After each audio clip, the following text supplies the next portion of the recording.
I think there's something special about choosing a field that you're interested in at a young age and pursuing that with your heart and going through the internal struggle and the external struggle to figure out exactly where your place is when it comes to a certain industry or passion. My guest here is no exception when it comes to this philosophy. Today on A Word Before We Leave, we have Ishan Parikh. Ishan Parikh is an old high school friend of mine. We had both made movies together in high school, 2 feature-length ones that some might say aren't necessarily spectacular in any sense, but we made them. It was a place to start. So this is going to be a little reminiscent for me, and just to warn you as the listener, the audio recorded is on 2 different locations because Ishan's currently in Georgia, I'm currently in Lincoln, and so we had to record through Zoom. I also had Ishan give me his audio from his phone, and he recorded on his end. So without a further ado, this is A Word Before We Leave. Welcome to A Word Before We Leave. I'm Brett Gaffney. On today's episode, I'm here with Ishan Parikh. Ishan is from Overland Park, Kansas, graduated from KU in 2020, majoring in film and media studies, and is currently finishing his graduate degree at Savannah College of Art and Design. Ishan is also releasing a new short film titled Cydney, starring South Dakota native Mia Hilt. Ishan's plans for the future is to travel the world, discover new places, and to be a working filmmaker. Ishan, welcome to the episode, and thanks for joining us. To start us off, I think we're going to jump right into Word of the Day.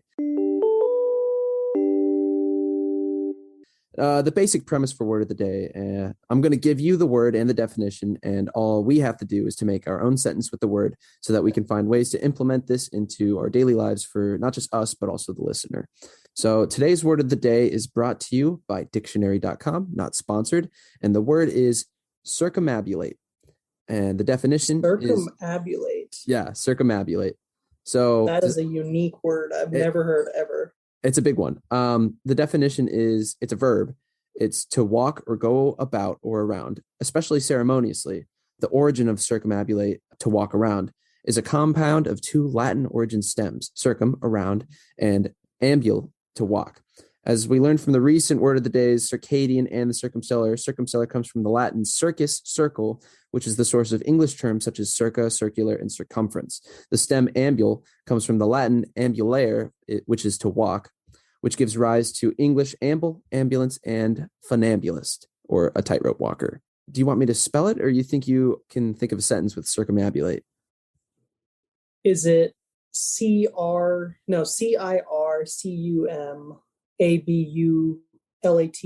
Did I get that right?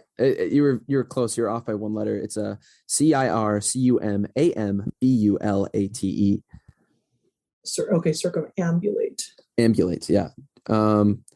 And the provided example sentence from dictionary.com, not sponsored, is, I'm proud to say I did circumambulate the gigantic 3-century-old Zamana tree with branches that span the equivalent of a city block. It's a tropical tree of life.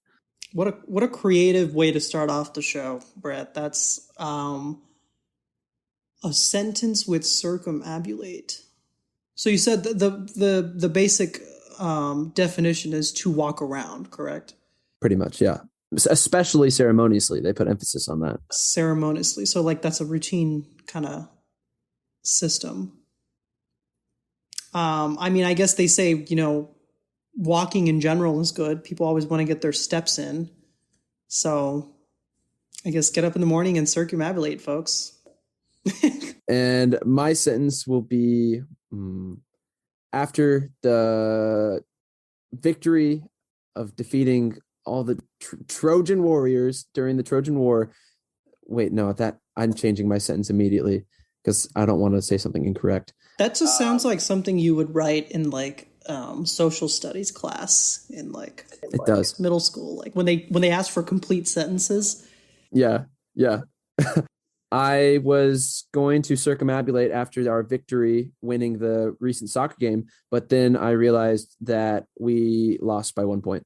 That's my sentence. I guess I could work it into Harry Potter some way, after the Wizarding War ended, after the Battle of Hogwarts ended, Harry and his friends circumambulated around the castle grounds. If that's a lot better than what I said. So Ishan, you get bonus points for doing 2 sentences with it takes you right back into school when they ask for feels like it would be on one of those fill in the blanks in English whenever you're doing the grammar part or vocab. Yeah, it'd be a vocab word. There you go. Yeah, it'd definitely be a vocab word. We have to like kind of plan out what words are not similar enough to the sentence that's already provided. You have to fill in the blank. Yeah, or it's like it'd be on a test, like the amount of vocab tests we took in school. And I say that because Brett and I went to, high school together. So he knows, he gets gets the jig. So now that we've done the word of the day, I think it's perfect time now that you're all warmed up to start going into the questions. So if you're ready, I'm ready. Yeah, I'm ready, man. All right. So Ishan, what is one thing that you would claim to be your passion? And I think I know the answer to this, but I'd like for you to tell the listener. Do you want to take a shot at the board if you want to tell the folks? My guess is Ishan's answer is that he's passionate about movies, making movies specifically. Bingo. Well, he got it. Yeah. I guess if you were to boil down like to the one thing that has kind of kept me going throughout the latter half of my teens and just kind of getting into my early 20s now, it's been movies. Yeah. I'm a cinephile. I am constantly I make movies, I watch movies, so it's kind of I'm very well doven into that the just kind of the world of cinema at this point. So if you were to maybe describe when you were a kid, at what age did you know that movies were something that caught your attention, something that you might possibly want to do? There was no like one aha moment. It was just kind of, I was very interested in just storytelling in general. I mean, obviously, like, the one that you point to immediately is like, growing up or when you're younger, Star Wars being like a really big touchstone, Harry Potter being a really big touchstone. And so just kind of becoming really quickly obsessed with these stories that go beyond, what we know and can kind of take you into worlds that, we can only imagine of. And so, as a kid, I was, just completely taken by all those things, set creativity. And so, movies were, I loved going to watch movies, always. And I think at a certain point, probably around like age 7, 8, 9, like around that time, it occurred to me like, okay, well, there's people that clearly, do a lot of work to make this happen, and there's clearly somebody, pulling together the entire process to and then I found out like what a movie director is. And you hear about like, Steven Spielberg. I think I did like a book report on him when I was like, or like a biography project, where you had to pick somebody. So I did Steven Spielberg. And so I think that was probably like the germ of it. And then I remember when I was 10 years old, I went to see Inception on opening day, like a 11 a.m. IMAX show. And I just remember walking out of that movie going like, I have no idea what I just saw, but it was cool, and obviously at 10 years old, you're not going to understand Inception. It's taken me many years and watching that film. It's my favorite movie of all time, to this day. And so that's kind of when it dawned on me that, this would be a really cool job. And I never really took it seriously. I think at some point I wanted to be like an author. I tried writing like books and stuff like that when I was probably like 11 or 12, and that didn't work out. And then I became very interested in like television and writing television, watching shows like Lost and Breaking Bad. I probably watched Breaking Bad when I was like probably a little too young for it, but I think it was a mixture of a lot of those stories that really spoke to me, and kind of obviously film became the most prevalent one just because it was the one. I mean, now getting older, I have a better understanding of why it is the way it is. But, movies are the one nexus, I would say, where it all like intersects. You have writing, music, acting, and all these like dance and all these like different forms of art can really come together through the screen. So. So how would you compare filmmaking to other forms of art? You touched on how it seems like it's a bit more of a collaboration, right? Me being an actor and a podcaster, I understand that there's a lot of different facets that go into filmmaking. So how would you describe that to someone that may have never made a movie or been on set or doesn't have much of a clue on like what goes behind the scenes in writing, planning, making the movie, shooting, editing, so on?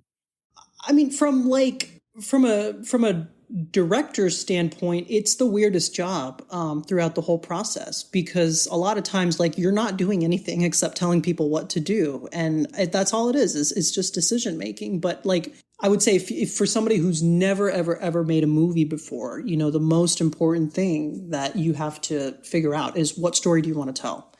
What story do you want to tell? In what world does it take place? And what, you know, keyword genre has become really important to me over the years, because there's so many different kinds. And the process by which you make a movie is you just said it, is that you're collaborating with different people to make it come to life, you know, because the funny part about filmmaking is it's make believe. You know, you are essentially playing with action figures, but those action figures are real life people. And it's telling a story on screen that enlightens, excites, and entertains people. Those are kind of the three key words that I have always kind of looked to whenever you're trying to come up with that story, you know? And so that process it's in three different portions, you know, the writing, or the pre-production, production, post-production, and each time you're making the movie over and over and over again. And as a director, you have the unique, I would say, blessing and curse of growing with that story over the three different phases. And so I feel like that's kind of in a nutshell, like, that's what filmmaking is that you're pulling together different ways of creating, whether it's through color, whether it's through performance, whether it's through, you know, words and all of that. And you're kind of like putting it into a melting pot. And then what's on the screen is that alchemy that happens. What would you say is the hardest part about making a movie?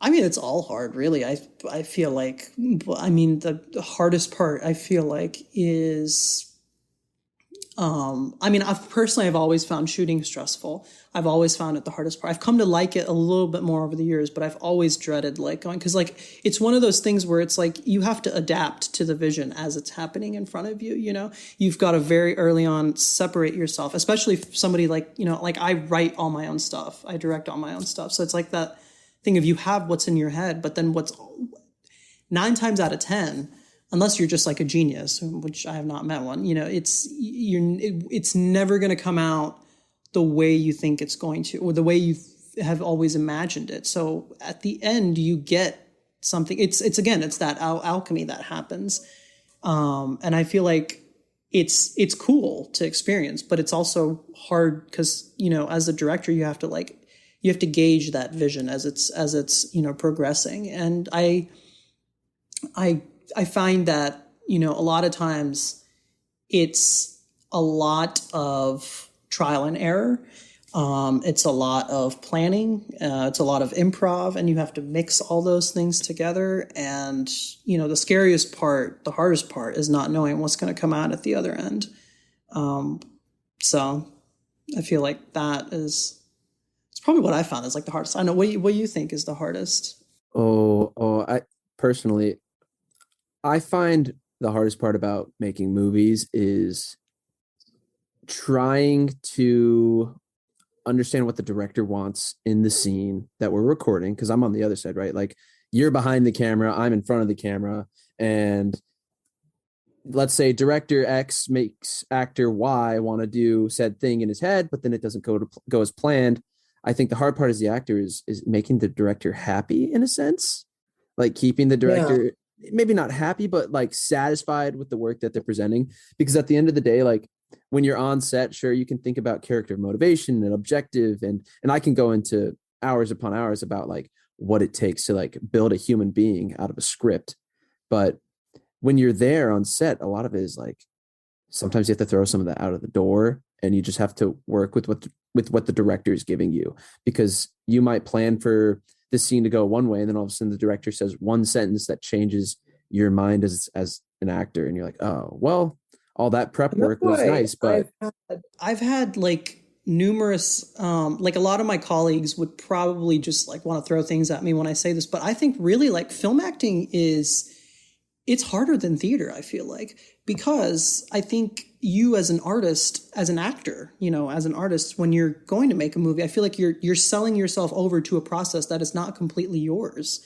Like what you just said, you might have all this prep that you've done. And I know people say prepare, and then you get on the day of and then just throw it all out the door. That happens in stage too. But you've got this person who in the back of your mind is going to go to the next stage of the process and manipulate everything that you've done on the day of. And I feel like that as an actor or as just a performer can really, I don't know what the right word to say here, but it can really temper with your process as bringing that character, building it from the page and what you feel it should be. But then you get, notes on the day of and you have to adjust. And then all of a sudden in the mind, you're going like, I don't know if this is what I wanted, but I'm just going to do it anyway. Or you do something that you feel really good about, but then like the director goes to the editing room, the actor doesn't. And they can really pick and choose from different takes and whatnot and really build something that's my favorite part. Sorry to interrupt, but that's one of my favorite parts about like seeing the final product is like seeing what takes they chose. I think the best part about film acting as an actor is the freedom to do something different every time. Like you hear stories about John Travolta delivering a line differently every single take for Pulp Fiction, and then they just take like certain cuts of him based on different shots, different scenes that they've done, and then they'll just splice it in. So like you do the diner scene maybe 5 to 6 times, and they take a sentence that John Travolta says from each different take. Have you heard about the thing that Fincher does? He will literally mix different take, like within the same frame. He will, I guess there's some technology now that allows you to blend different takes together. And what you're seeing is one frame, but 3 different takes could have gone on. Again, that's because he does so many takes, is that it allows you to do essentially a lot of different things within the same frame. So I've always found it really interesting how, that process of manipulation happens. Obviously, I feel like on stage, the actor is more in control. You don't like, I could be wrong. I've never done stage acting. Well, I mean, I think film acting it's just as truthful. It can be very raw, I just think it must feel a little insecure as an actor, to know that the process is not completely yours. But then again, when you're making a movie, everybody at the end of the day is selling themselves over to a larger vision at hand. That's controlling them. So yeah, absolutely. Okay. I was wondering, Ishan, what is your favorite memory on set? You've worked on a lot of short films in the past. You worked on a few feature-length films through your undergrad and through high school. I was a part of 2 of them in high school. So my guess is you have a lot of good memories on set. I'm guessing you also have a lot of bad memories. I'll give you the option. You can choose a good memory or a bad memory, but only one. I mean, there have been so many. I feel like I think one of the one probably I'll always cherish the most is we were shooting a scene from Rainbow Boulevard, and I think it was the very last scene, and I had written that scene a year before, and it was. I think what just brought me so much joy is that it turned out exactly that I wanted to. And again, it goes to the thing of like, you have to grow with the vision. And, 1 year later, me probably didn't read that scene the same way, but it was so satisfying to get to that, like to be on that day. And it was just overall really satisfying. I remember everything clicked. Like you have those moments where like the acting, the camera work, the lighting, the location, everything just clicks, everything just comes together. And so I've always cherished that day the most. And obviously when we were doing, I think we were doing Deranged, which was our first movie that we did. that Brett and I made in our sophomore year of high school. And I remember on the day of, it might have been, it was a night we went to like Prairie Fire. And this was probably like in the 4th or 5th day of shooting. And up until here, like we had no idea what the hell we were doing. God only knew if any of this was ever really going to like actually work. For all we knew, like we were going to do this for like maybe 2 weeks. And then like we were going to be like, okay, yeah, this was fun and all. But, and I remember we did a shot where we went with the phone. I was the one who took that shot. We went around your shoulder and onto your face as you were walking. And I remember going home and watching that and just going like, oh my God, like we're making a movie. And I know it was a very like, less mature version of us when we were first kind of starting out making movies and stuff like that. And it was just fun. And I cherish that because it for some reason, like I walked away from that night going like, I believe in myself and like you have the conviction, I feel like a lot of the key thing to have as a filmmaker, as a creative, is that you have to have conviction. Like if you're convinced yourself that you can do this, then you can do it. And if you don't have it, then chances are, you're just going to look negatively at whatever you're doing. And it's the thing is like, you have to believe. And so I would say like, those are probably like the 2 days but like there's been so many, I feel like over all the films, especially as they've gotten bigger and bigger and as, more, I'm working with more and more people on them and stuff like that. So. Yeah. I forgot about that day at Prairie Fire. That was a good day. I remember working on Deranged, and a lot of it was like, okay, so Ishan and I wrote this 90-page, 100-page movie, and we're going to film it on our iPhones, and we're going to see what happens. As one does. Yeah. Because that's all, that's all you got when you're 15 is you have a phone. And I remember that year for Christmas, I asked for like microphones that are compatible with the iPhone. I was asking for like different like lenses you could put over the like stock camera lens that came with the iPhone. And I get like a fisheye lens or like a micro lens or a macro lens. And I'd be like, oh, these are trash. I don't want to use these at all. And we just made the most out of what we had. And I think like starting, if you want to do something, you got to start right then and there. And that was kind of like what I told you in class when you were like, oh yeah, I want to make a movie. And so I was like, well then do it. Like what's stopping you? And that's the thing is like, people ask, how do you make a movie? How do you get started? And the truth is like, there's no right or wrong way to do it. I mean, the only wrong way to do it is to not do it at all. And I feel like if you're out there doing it and you keep doing it, like we did, and then the next year we made another movie, which was longer, more ambitious, but we took what we learned from the first one and essentially applied it to, the second go around and we got better. And ever since then, I feel like every film teaches me something new. Every film it's important to me that they're different experiences, each one, and to have that variety. And I feel like you're able to acquire your skills through that. And I think, at a young age, like if you're able to just jump off the deep end like that, or just throw yourself off, it's the thing about, when you learn you either sink or swim. And if everybody wants to learn to swim, they can swim and they'll float. And I feel like that's the same thing with filmmaking, is that, the more you do it. And that's the thing about, is that nobody's going to be there to tell you no.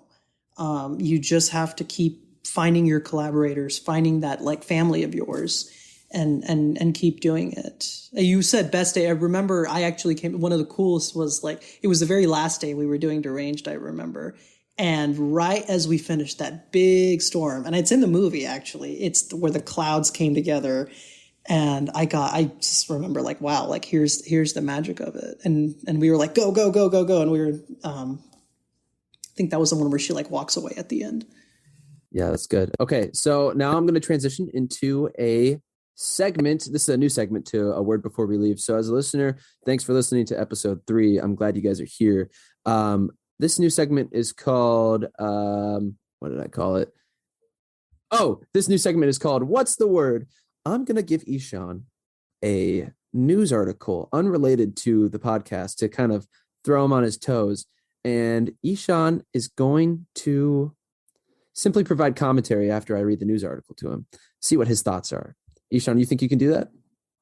Okay, Yeah, so I've got opinions, right? I've got opinions. this is from AP News. This was posted yesterday. A blind older dog found in Alaska 3 weeks after wandering off. Sitka, Alaska, AP. An Alaska family had given up hope of finding their blind elderly golden retriever who wandered away from home 3 weeks ago, but a construction crew found Lulu in salmonberry bushes after initially confusing her for a bear. Lulu was barely alive after being found Tuesday, but she is being nursed back to health and is back home with her family. The Daily Sitka Sentinel, the Daily Sitka Sentinel, the Daily Sitka Sentinel, I can't even say that word. The Daily Sitka Sentinel reported. She means everything, owner Ted Kabaki said. I have 5 daughters and they're 4 to 13 years old, so they spent every day of their life with that dog. The Kabaki family searched for weeks after Lulu wandered off on June 18th. She's just so helpless, and you kind of imagine that she can't really get far because she can't see, he said. It didn't help when the family was subject to a terrible joke when someone claimed that when they found Lulu a few days into the search, we put the kids to bed and got a text saying, we found your dog, or I have found your dog. And we're like, oh my God, this is incredible, he said. Then the person texted me saying, just kidding, this happened. Yeah, that was all just part of this terrible story. After searching for weeks, the family had given up hope. But then a construction crew this week spotted Lulu lying in the brush alongside the Kabaki's home in a bush. They got the dog back. And that's the end of the article. Quick one. What's your thoughts on this blind dog wandering away in Alaska? I mean, I've never been to Alaska, but I feel like I'm grateful that they found the dog and, you know, it came back to the family. I'm curious how you let a blind dog wander off, but also, you know, I'm guessing they just let it out to potty and it walked away being a blind golden retriever and just couldn't find its way back. I feel like there's a lack of responsibility there, you know, letting a blind dog out, but I feel like it's just one of those things where it's like, you know, how could this happen? But when it happens, you just have to put that aside and focus on, you know, getting the dog back. I wonder. So my guess is that this dog was probably living off of like berries and stuff, and like maybe a small animal here and there, whatever it could catch. But it's probably just eating whatever it could. It was gone for 3 weeks. You don't think they have poisonous berries in Alaska, do you? Well, I mean, the dog's alive. They probably do. I mean, if there's poisonous berries in Kansas and Nebraska, there's poisonous berries in Alaska. There's poisonous berries everywhere. Yeah. Yeah. Oh, it's great that they found them. Yeah. Okay. Now that the segment is over, we're going to transition into some of the more personal questions. Let's just say I've buttered you up for these questions based on talking to you for the past like 30 minutes or so. That was only the beginning. Yeah. Now comes the big stuff. What is something you wish somebody told you when you were younger that you know now? Slow down, be patient. You're only you're young. I spent a lot of when I was younger, I mean, you know this. I always it's that weird thing where it's like when you're younger, you always want to be older. And then when you do get older, you're like, man, I just wish I was 13, 14 again, you know, where you had nothing to worry about. Because time goes by slower when we're younger.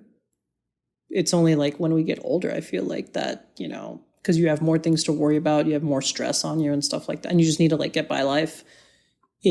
Time speeds up. So I feel like I feel like I could go back. I wish I could go back and tell my younger self to be patient and to hang in there. Who is somebody that you admire or look up to, and why? Easy answer is my grandfather. Just because he's, I feel like the most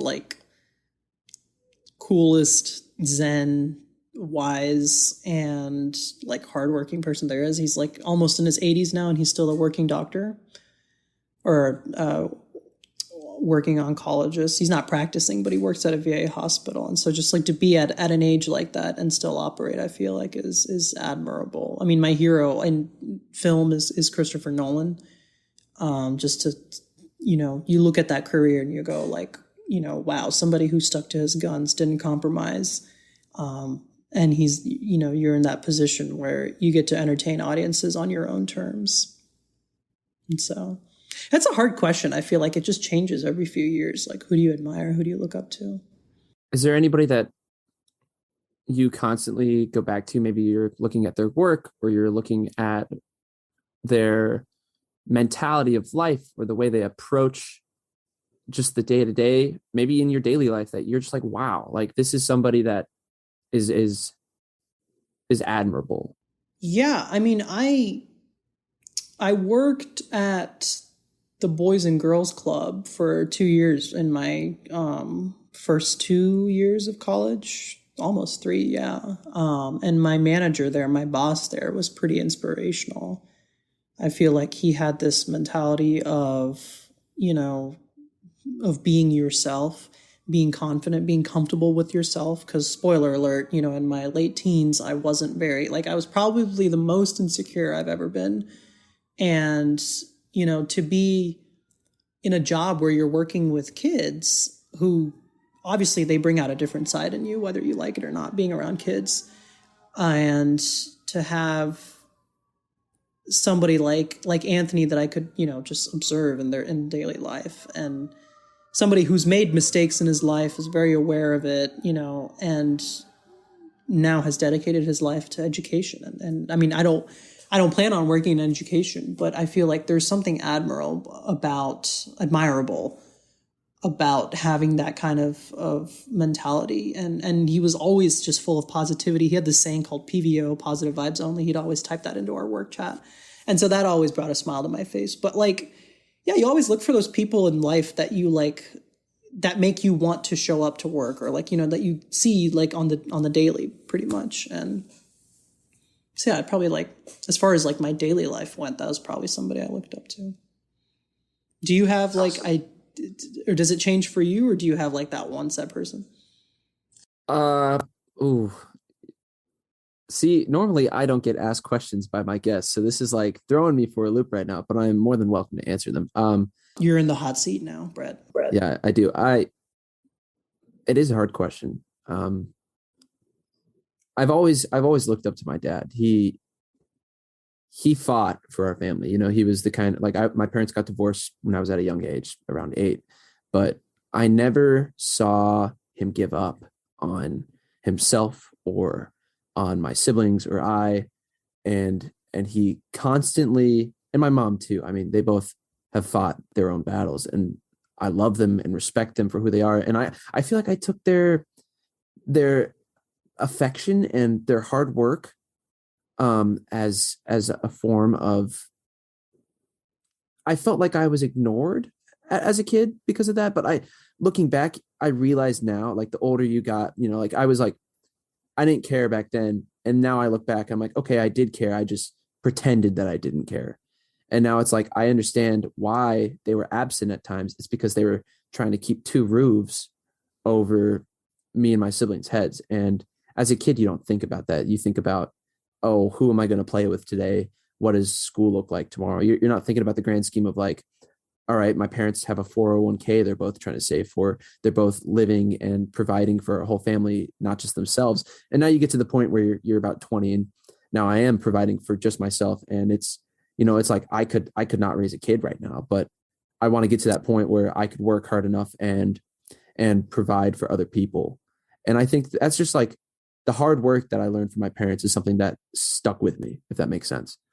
Yeah, I mean, I think hard work is something when you're younger you don't acknowledge because you're not that person doing it. I mean, now you and I are in our 20s and we're going into an industry where you have to work your butt off. Otherwise, you will not survive. And so that's, I mean, seeing my grandfather, he came from a small village in India all the way to New York City to become a working oncologist, and he had 5 kids. My mom being the oldest of them, and bringing over and he was in his 20s when that happened, 20s early 30s probably, and bringing a whole family over, migrating them, getting them taken care of, and through the years he remained working. He experienced the loss of his 2 children. Or two out of the 5 of his children. And then you just that kind of loss is unfathomable to somebody like me who is younger. But now the older I get, the more you acknowledge going my God, and he also fought lymphoma during all of that as well. And throughout all of it, he maintained such a strength.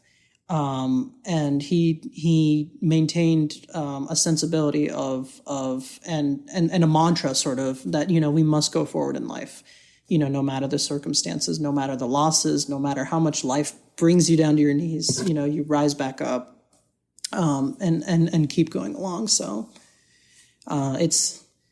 it's funny how age, time, and everything, evolves us, and certain things we don't understand at one point in our life, we do just with time and with experience. Yeah. Yeah. All right, Ishan, are you ready for the final question? It's just one word. Now, I asked everybody this. This is the premise of the podcast, as the listener knows. Would you care to share a word before we leave? You can say a sentence. You can say a paragraph. You can direct this towards the audience. You can direct this towards yourself, a future version of yourself. Really, it's open-ended for a reason. I'm gonna go for a cheesy one I'm gonna steal a line from this movie, never sell yourself short, which it's kind of the backbone of the movie. And it's something that somebody once told me about 2 or 3 years ago. And I have somewhat, for the most part, abided by that. I don't know if it was a piece of advice. It was more just like, somebody texting me something really nice, really kind, and saying, never sell yourself short. So it's probably what I would leave your listeners with. Well, everybody, you heard it here first. Ishan Parikh, don't sell yourself short. Well, Ishan, I want to thank you today for joining us. I'm going to say a quick special thanks to the listener, to Matthew Gaffney, Ashley Gaffney, Rick Alloway, Kelly Bowling, Parker Ryle, Ishan Parikh, Morgan McCoy, and to anyone else out there that is listening to A Word Before We Leave. Maybe you too could write a story of your own today and possibly make it into a movie if you're feeling adventurous. Because, we only have so much time, so you might as well act now. Because if it's what you want to do, then go ahead and do it. Yep, own your story. This has been Brett Gaffney and Ishan Parikh. And this has been A Word Before We Leave. Thanks for listening. Thanks, Brett. Of course. How do I end the recording on the button? I feel like it's just going to record until you end. Can I just hit stop recording? So there's a thing that I do for my outro for all the podcasts, and that's like, we got to get up and leave and then close the door, because the door closing is like the end of the podcast. Does that make sense? But I'm gonna like slowly fade out our talking right now, so I can't go to my door because I soundproofed it. So I need you to get up and like close the door. You want me to do it with